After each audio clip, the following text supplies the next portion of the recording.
Warriors. It's LeeAnna back with another video. Today I want to talk to you about how you feel on a day-to-day basis, meaning that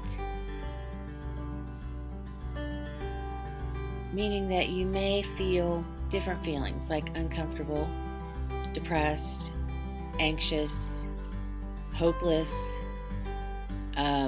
ridiculous, vulnerable. There's so many different conflicting, because you could be excited too, but your body might recognize excitement and turn it into anxiety, which then it does have the potential of making you feel nauseous. So, by the way, I've got my coffee. You got your coffee? So I just love coffee and conversation. I never actually put a name to it, but that's what I'm calling these little talks of ours, is coffee and conversation. I'll show the picture in the comments of this video, what the just thumbnail thingy that I made.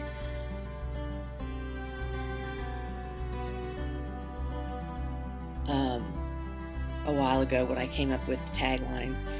So anyway, back to what I was saying.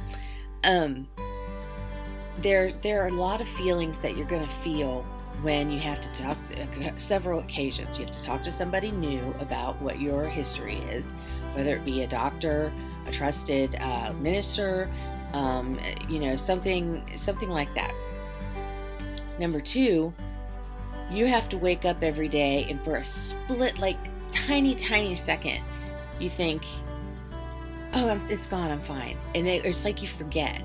And so then you wake up and you're actually awake and you realize that, crap, the sky didn't fall like I was hoping it to, so something along those lines. And you have to live with the feelings that you're feeling of pain, frustration, fatigue, anxious, depression, all of those things you have to feel. And there's just no way of getting around them when you have a chronic illness. Now, you can take medication. There's a lot of different medication that could take an edge off of it. But I'll tell you, when I went to my last psychiatrist visit, because I have to go to a psychiatrist to manage my medicine. My doctor can do it, but Medicare requires I go see her. But so I was explaining to her, she said, now what pills do you take at night? So I was telling her which medicines I take at night, and she said, how much anxiety are you taking? So I told her how much I was taking. She said, and you're still not falling asleep? So that right there told me what I had always known and suspected, was you really do get attached. You really do get addicted and accustomed, that's the word I'm looking for, accustomed to these medicines, because you just don't know over time, and any one of them can be building up a tolerance in your body. It doesn't have to be any that you are addicted to or want, on a daily basis. I have had anxiety medicine where I looked forward to taking the pill. This anxiety medicine I always forget, and I'm on, it's Atarax. The generic is hydroxyzine. So it's real good. It's not real potent. It's good with taking just the edge off. But I was taking that at night, and I was actually doubling it, which I could have done. I was just taking the starter dose of it. But she wanted me to take 3 in a day, so I took 1 in the morning and 2 at night. That's what I was doing. So I wasn't even feeling it. Feeling sleepy or whatever. When I finally get sleepy, it's because of all the other medicines I took that night. So you're going to have a feeling of being very vulnerable because of all of that. You have all of that going on inside all the time. I get it. I know. And you feel vulnerable because you're like, it can all show to the outside world that you're like this, fucking hot mess inside. And you just have no control over it. And so I know when I feel like that, it feels terrible. I mean, it feels awful. I just want to go crawl in my bed. That's where my bed is, my island. And I just want to stay there and, until the cows come home. I mean, I am just, forget it. I'm done. but there can never be a done to chronic illness. And screensaver. Turn you off. Whoops. So that's the other thing, it's just, there's no getting away from it. It's just something that you have and you can't get away from. Now, I do have something that I want you to do. I had to look at my notes. Brain fog, because we all get brain fog. I sat there yesterday and my mom and I just talked about something, and I said one thing and she said, "LeeAnna, we just talked about this the other day and you said the opposite." And I truly and completely did not know what the hell she was talking about. I did not remember the conversation. I remembered the woman being here, but I did not remember the decision we made, what we talked about. It was I hated it. So brain fog big time. But I want you to do a little exercise. Now, this is very, very simple, but don't rush through it. I want you to do it as meaningful as you can. The exercise is 4 breaths, okay? But the first one, I want you to take in, hold, and then in again, so that you take in even more air and it activates your diaphragm. And then let it all out. But don't release that first part of it. Do it again. And then lift that up again. And you can feel it. It's where you feel it when you do stomach crunches. And you can actually, you can do this. There was somebody that I used to follow. She did it 8 times every morning. And so it's enough. It's pretty important. So we just did 2. So remember that. Then the second one and the third one, I just want you to inhale, hold for 3 or 4 seconds, and then exhale slowly, okay? No, regular. Exhale regular, okay? So let's go in. Hold, 2, 3, 4, and out. The third one. Hold, 2, 3, 4, and out. Now, you should really start to feel a little calmness going on. This last breath, I want you to hold it and I want you to let it out very, very slowly. Just mimic what I do.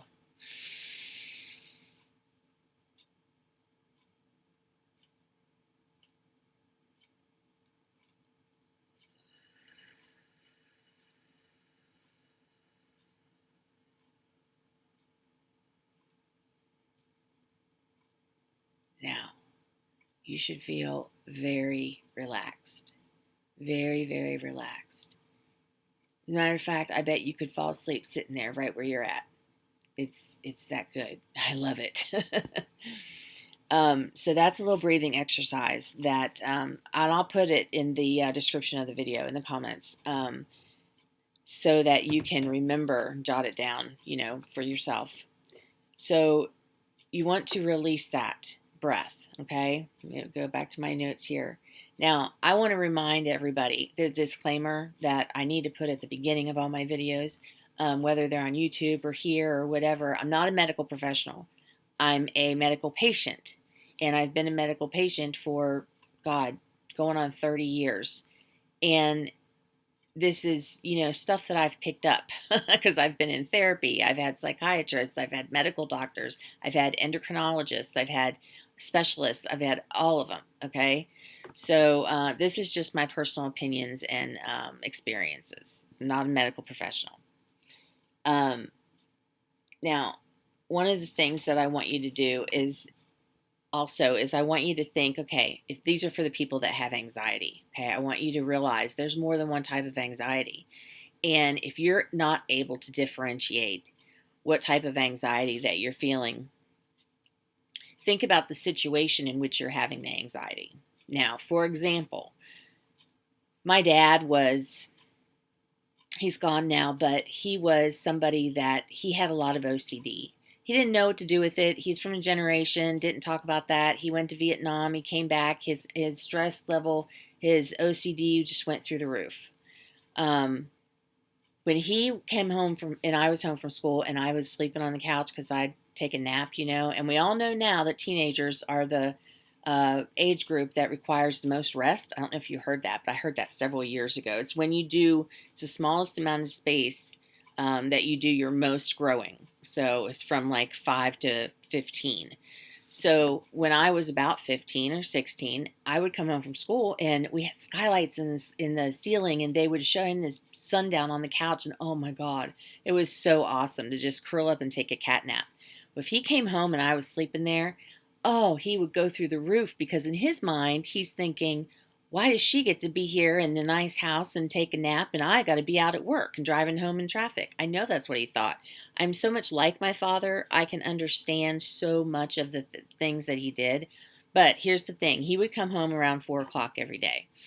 To this day, around 4 o'clock every day, I get anxiety. And I also get anxiety from 4 to 5 o'clock.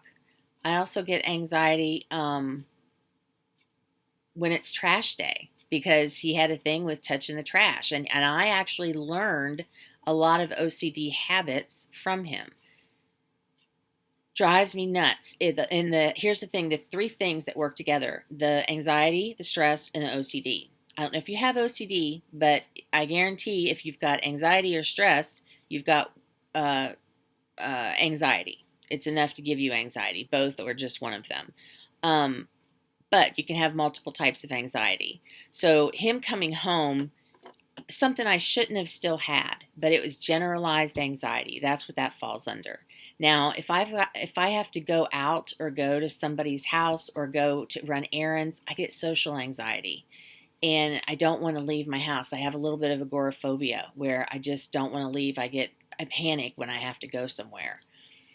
Ironically, unless it's getting in the car to go on a road trip, I love to travel, absolutely adore it. And if I was leaving to go on a road trip, I would pack that car up and I hit the road. I've done it so many times by myself. I want to do it again, but it's just this stupid pandemic, and my medicine's been increased, and it's just, I don't know what's going to go on.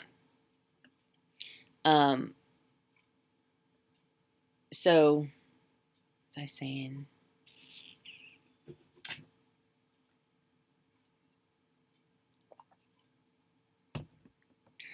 Oh, so the anxiety. So when you have anxiety, I'm going to have to edit all this out because it really went round the bend. But when you have anxiety, I want you to think, okay, where's this anxiety coming from? What situation? If it's a situation that you can trace way back in your life, it's not, what it is basically is a muscle memory, okay?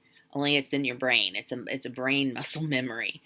That's how I think about it. And so you have to comfort your brain. You have to comfort that thought and say, that was then, this is now. Look around, everything's okay, and if you're in a situation where something good is about to happen and you just can't stand it, like say you're going to a party, or say you're going out to dinner or whatever, and it's something routine, but it's something that is not, it's not muscle memory. It's not anything that you have to face, face as like face your fear, face a challenge. It's not anything like that. Think about how you just have to breathe, because this is the type of anxiety that is the hardest for me too. When you have anxiety and you have to go do something, a lot of times there's excitement built in with it. Okay, so a lot of that is excitement, a lot of it is anxiety, and a lot of it is because you're getting ready to do something that you've not done or you're excited about. Okay, and the last part of the anxiety that I want to talk to you about is when you have to face your fear or face a challenge, like I just mentioned. When it's something that you have to do and you just don't want to do it, you have to do it anyway, like, procedures that you have to do when you get older, I'm talking about if you're my age or older. And, or if like me taking out the trash or scooping the litter box, or, those are little things, but they can range to big things. They could be like, going to face somebody and tell them something that you did. That's, please, I've been there too. This stupid thing, it keeps shutting off on the display. I want it to stay on here.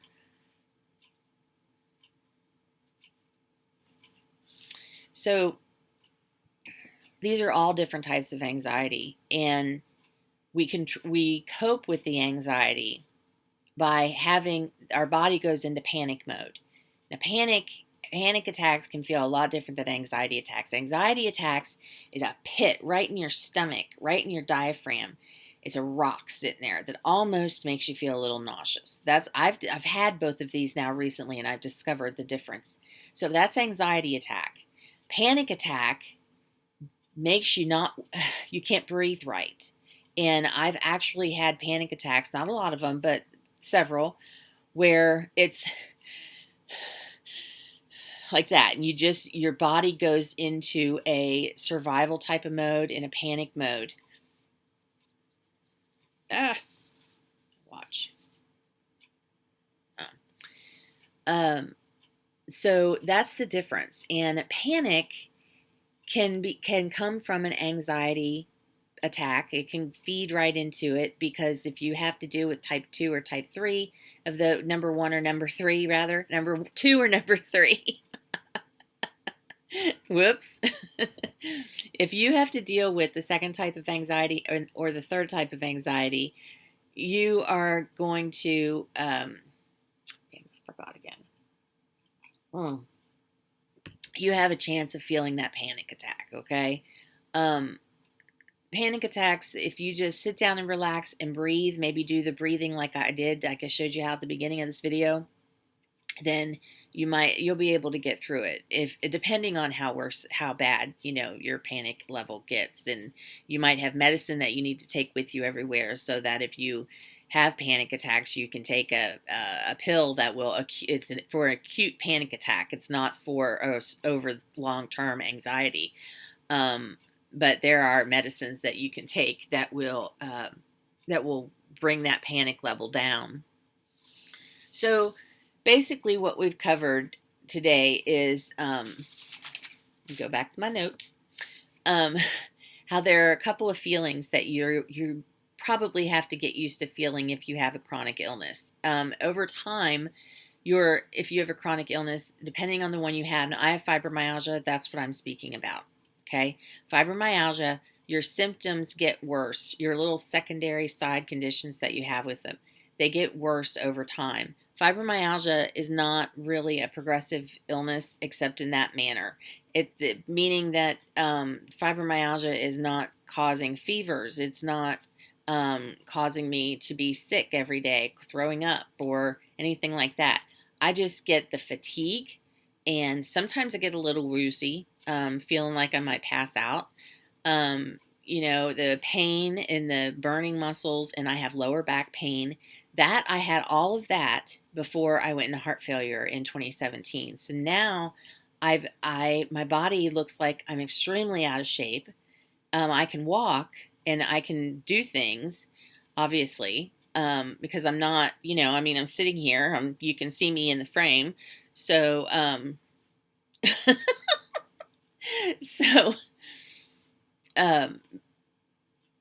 but I get out of breath so easy, and it's so easy that I have to, if I'm up and I moved and I kept trying to talk like this, I wouldn't be able to. I can only sit and speak like this. I can't be standing or walking or doing anything like that. It's really a big mess. So I'll have to check into seeing maybe a pulmonologist or something. But anyway, what I was saying was, if you are feeling anything that has to do with a fever, nauseousness, dizziness, imbalance, anything that would require you to go to a doctor, please do so. I am not a medical professional. Please do not use me as a substitution. Not a medical professional, and this information is strictly friendly conversation between me, you, and the camera, and we're talking about my experiences and my insight. So this is just something that I'm telling you that I went, because it's not something that you want to mess around with. So anyway, summary, what we talked about was feeling uncomfortable. you are going to have to feel uncomfortable because your symptoms might start to show. You might get symptoms that show or that interfere with any social setting, and you might get anxiety, and you might have to, you might get different things. Now you have to realize invisible illnesses are chronic illnesses, okay? Most of the time. Mental health conditions are chronic conditions. So I know depression and anxiety.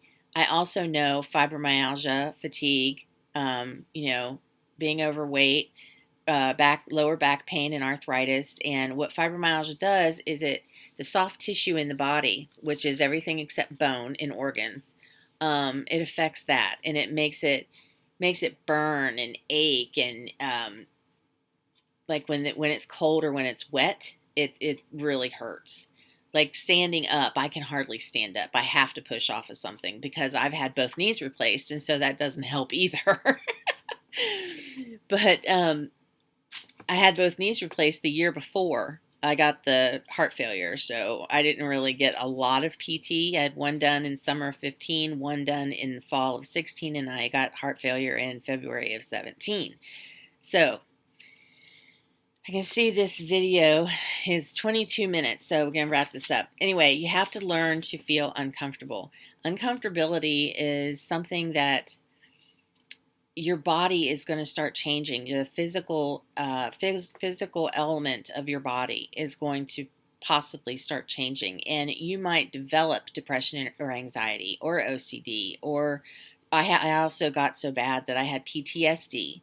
I had so many things, one after another, that a couple years ago I got PTSD. So, but I will tell you this: I went through menopause. I used to think I had a bad temper. I didn't have a bad temper. I was under a very severe hormone imbalance because as soon as I went through menopause, the rage that I felt disappeared. All the rage that I would feel. Now, 2020 proved to bring a little bit of it back, but I did lose my cool. I did not lose my cool. I had to call my mom's mobile phone company yesterday, and I hate talking to call centers. And I didn't lose my cool at all. I didn't even raise my voice. I didn't even get irritated, and I couldn't believe it. So my rage is gone, which proves to me it was a hormonal imbalance, and it was through coming out through it stopped with my menopause. So that is a chronic illness as well, and also so is diabetes, so is heart conditions, so is cancer. A lot of these things, they're all chronic conditions, and I didn't even think about heart, lung, COPD. I didn't think about, no, I did think of COPD, but just all these other things that are handicap or severe chronic illnesses. I didn't even think of them. I was mostly thinking about the small end, the group of them that are so annoying that when you have all of these chronic illnesses and conditions, there's so much that they annoy the crap out of you, and you just can't, they interfere with your daily life. And plus, then you deal with the fatigue and the pain, and plus any other issues that you have going into it. Like I've had the knees replaced, like I've had went through heart failure, got a pacemaker, all these different things, one after another, after another, after another. And after a while, a person cannot handle that anymore. And, if you have a relationship with the Lord, then, He can help you handle it. But one of the ways that the Lord can help us handle it is by going to a psychiatrist who can give us proper medication. Now, this is where it gets a little disclaimy, for lack of a better word. Do your research. As a matter of fact, I will do some research, but I don't exactly know what I'm researching. I want you to do your research in your area for recommended psychiatrists for people that live in your local area. And also, if you belong to a big network like Novant or Atrium Health or something like that, then look inside the network. Get a referral from your primary doctor. get a I don't know if I don't know if pain centers would refer out to psychiatrists, but I know that your PCP would. So that's what I should do. That's what I would do. I should do. That's what I would do.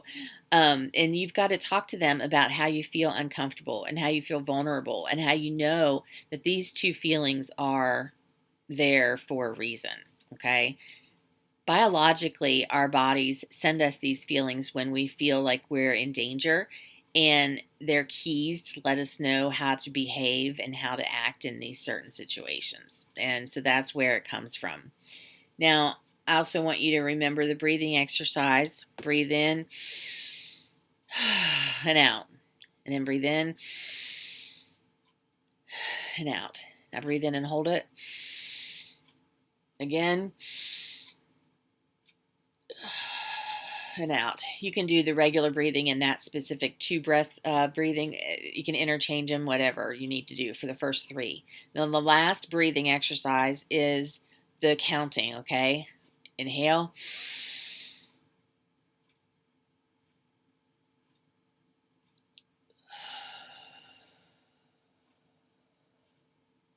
And if you don't get that kind of like little bit of a heady feeling like, oh, that feels so good, do it again. You could do this as many times as you need to do it. Just don't make yourself pass out. So understanding how, you need to listen to your body, listen to what the anxiety is trying to tell you. And you can kind of work with it and adjust it and pivot the way that the anxiety is working with you or against you, what the case may be, and in helping yourself. Now, all of this, I should have said this at the beginning too. All of this, just so you know, has to come from a place of where you are not in denial about anything. Because if you are in denial or or afraid to face something in your life, anything that we do here, so these helpful tips or whatever, they'll help. They're a band-aid, but they won't help you. As a matter of fact, I cannot help you at the root of the problem because I'm not a medical professional. This is my insight and experience. But I will say, in my experience, I have had to face things that have happened in my life, and even if I just face them to my counselor, even if I just face them to myself, or if I go to people that have wronged me or anything like that, you have to at least acknowledge and face something and know. You have to feel it. You have to let yourself feel it and be like, okay, that really made me mad as hell. I was really mad then. I'm really mad now. And if you can't get rid of anger, I've always heard writing a letter helps, and it does. But if you can't get rid of, something that you're afraid of, ashamed of, um, feel that you didn't deserve, you're going to have to face that before any of this works. So that's what I would do. That's what I would do. That's what I will recommend you do. First, you need to make sure. First, you need to make sure that you are facing everything in your life, and then you can look at this is why I'm uncomfortable, this is why I feel anxiety, this is why I feel vulnerable, because those 3 things will only work if you face whatever you're denying or not acknowledging in your life. Right there, that little bundle is probably the biggest thing of value that I can give you, because you get that right. If you get that little puzzle box right, you can do anything. Seriously, you can do anything. I have some other exercises that we can work through, and in the future, as time goes on, I've had to face my own fear and face my own denial that I was actually equipped to help you and do things with you like this. But because I have all of this experience as a patient and seen my current behavioral counselor for, I don't know, 15 years, I've picked up a few things. So I've had a lot of people tell me that I should write a book, that I'm inspiring. And I have gotten into conversations with strangers where when they leave, they hug me and they tell me that I really helped them feel better. So we'll see. That's why I'm giving you all of this for free, because I would love it if you would give me your feedback back. Feedback back. I love it if you would give me your feedback on, 1 to 10. How do you feel with overall with this whole experience of watching this video that I made just now? Let's do 1 to 5. 1 being the lowest, 5 being the best. And I will put, you just put it in the comments below. 1 through 5. 1, 2, 3, 4, 5. Pick one, put it in the comments. 1 being the lowest, 5 being the best, and we will go from there. And I really thank you for watching. And if you enjoyed this video, please give it a thumbs up and click the bell. Click subscribe, click the bell for notifications of when I put out a new video. Really, really appreciate you watching. And if you are new to this channel, welcome. I'm LeeAnna, and I hope that you have a blessed day. And I have to go and edit this video because I've got parts of it all over the place like that. I don't know what. So I love you all, and I hope you have a great day.